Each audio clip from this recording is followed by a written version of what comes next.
G'day, ZiggyD here, and welcome back to Monday Musings, the show where I ramble for about 5 to 10 minutes and occasionally you guys get something out of it. So, in last week's episode, I talked about, achieving success and things like that, which you can go back and check that out. I usually link the previous week's episodes in the description below.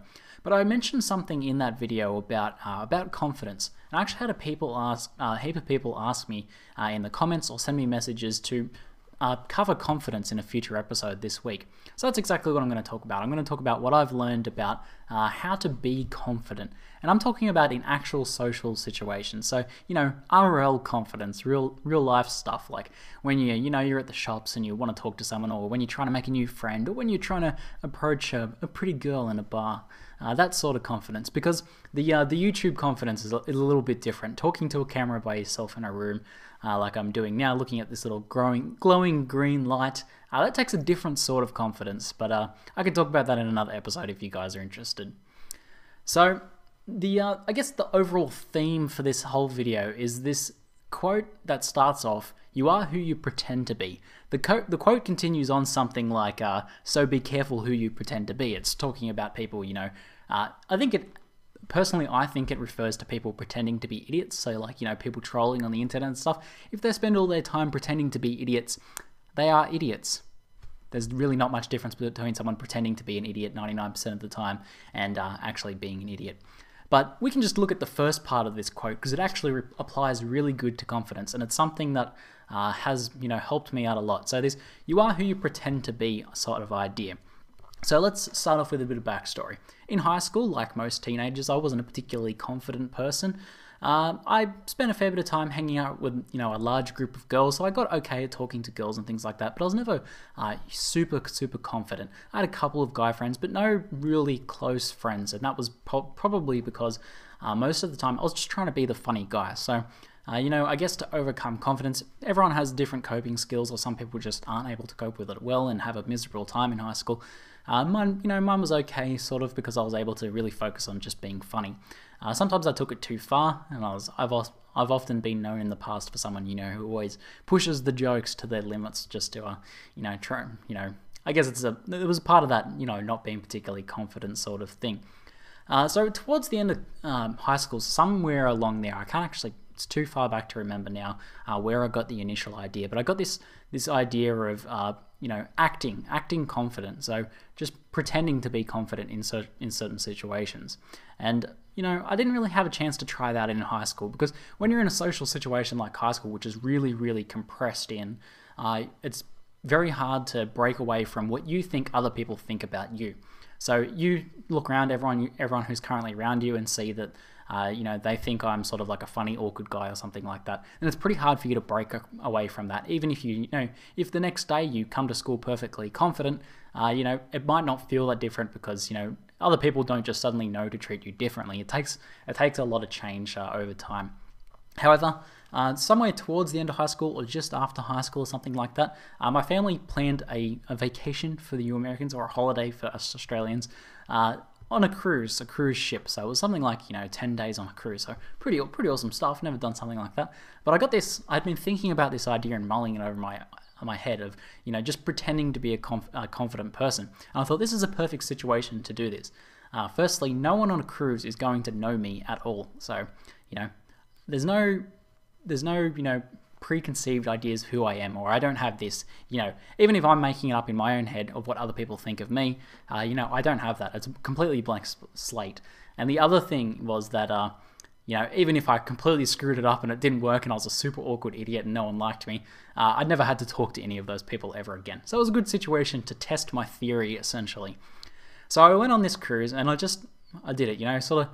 Okay, you think in each situation, what would a confident person do here? You put on a smile and just be what you imagine a confident person to be. So I think I even took some inspiration from movies like Top Gun and stuff like that. Not doing not being a super awkward idiot, like doing lines out of Top Gun and things like that, but just drawing these, your impressions of what you see confident people as, and just combining that into a role that you can play for a while. So I did that, and it was hugely successful. I had 2 small romances on the ship. I was confident enough to actually participate in events, like I did like a Survivor challenge, and I even did like some sort of like speed dating game show style event that they did, and I did heaps of this stuff. We stayed up all night dancing and singing, and made a large group of friends, temporary friends, but cruise friends, but friends, and I had an amazing time about it. And something that I also noticed was that although most of the time, I was just pretending to be a confident person, in the inside I was like, quaking in my boots doing these things like, pretending to be suave when talking to this girl. Most of the time, some of the time I actually noticed that, hey, I kind of wasn't really pretending anymore. I actually felt like a confidence person. Because when you act like a confident person, just pretend to be one, and then the other people are receptive to that, then that's like positive reinforcement for that behavior, and you're just changing your behavior through that sort of just through training essentially. And it's really hard to just be a confident person without practice. So more importantly than anything else, this lets you practice. So with that little experience under my belt, those 10 days over, I thought, okay, this can actually work. So, sort of went back to normal life a little bit, but I kept testing it wherever I could. So let's say I was going into the shops, or, I was going to order takeaway or something like that, and there's a receptionist there, a cute receptionist or something like that. I would just, put on my pretend confidence and, be super confident, smile. Like I really learned through this the power that a smile can have to affect an interaction you have with someone else. If you open up in your build order for social interaction with a smile, then they can, it can change the way that they view you, it can change their impressions, it can change their mood instantly, and it sets the tone for the entire conversation, and it just makes you look a fuck ton more confident.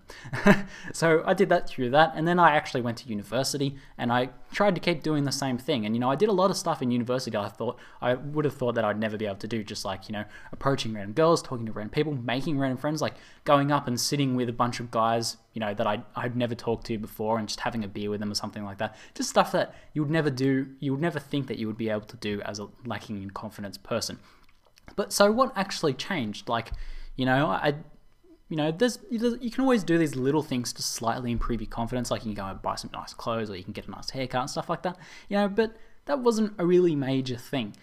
Nothing really else changed. I just started pretending to be confident and realized that it worked. I could get away with pretending. And, occasionally, sometimes people, you might screw up, and you're pretending to be confident, all of a sudden you kind of feel awkward, and you just like, do something awkward. That's okay. You just like get back into your role, and you keep trying. You get this positive reinforcement back about it, and people view you as a confident person. If you become a good enough actor, then everyone else is going to think you're confident. Then you're going to start to think you're confident, and then what's the actual difference between pretending and actually being something? If you pretend to be a confident person for long enough, then you actually will be a confident person. So maybe you're a little bit skeptical about all of this yourself. You're feeling like you're, I'm not a confident person, I'm not a good actor or anything like that. I can't just pretend to be confident and then I'm going to be confident. But that's really the only option you have. Something else that I wanted to mention was it is a lot easier to be confident in other things you're doing. So let's talk less about just approaching people, trying to make friends, social interactions and things like that. But let's talk a bit about values. This is something that Amy actually mentioned. In the past, I've talked about values. So if you're a bit confused on this idea of values, this like how they play into your life, you should go back and watch that video. It'll be in the description below. But Amy mentioned this recently, and I thought that is really very true, and it's not something I'd actually thought about previously.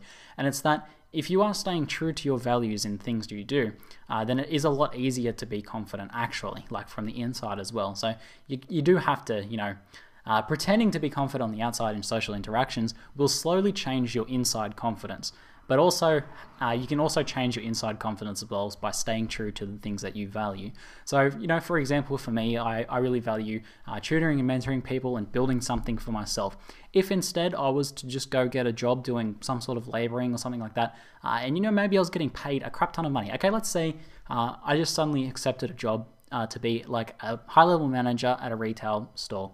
And, it paid well. But it in no way does that go to any of my values. Like, earning a lot of money isn't one of my values at all, and I wouldn't be able to, tutor or mentor people really in that situation, and I wouldn't really be able to be creating something for myself. I would just be selling my time to someone else. I can fully imagine then it's that situation that my inner confidence would deteriorate. So, go back and watch that values video if you haven't already seen it. But staying true to your actual values in the things you do will help with that inner confidence, and then pretending to be confident on the outside will help, slowly train you to be a confident person as well. Anyway, hopefully you guys have gotten something out of this. It's a bit of an interesting topic, but it really does work out in practice, even if it sounds like it doesn't. You kind of just have to practice it as much as you can in whatever situations you can. And if that means it's just like when you randomly bump into someone you've never met before and, trying it then, that's probably the best thing you can do. And you'll start to have some positive experiences, and that'll help out with the whole thing. Anyway, that's it for now. I'm ZiggyD, and thanks for watching.